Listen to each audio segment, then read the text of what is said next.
Now, the art of pin trading is almost a subculture at multidisciplinary events. In fact, many think that the art of pin trading are actually the games outside the games. We caught up with one veteran pin collector who is looking to add to his existing collection at the Asian Games in Incheon.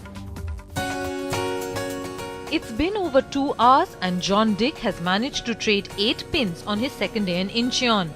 Not such great business according to the 59-year-old, who with a collection of more than 12,000 game spins is a veteran to say the least.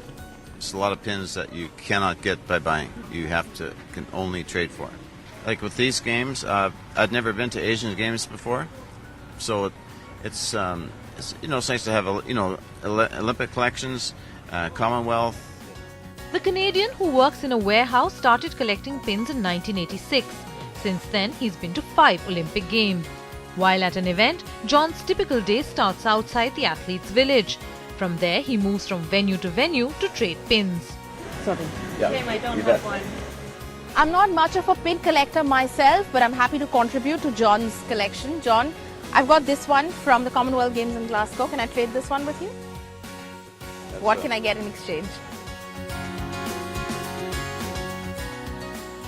So that's one more pin in John's collection, but here's the one he really wants. The athlete I would really like to trade pins would be Usain Bolt. I hope to go to Rio.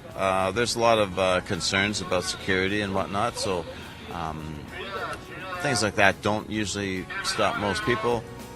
Looks like not just Bolt, but John too has his eyes on the Rio Olympics, albeit for a different reason.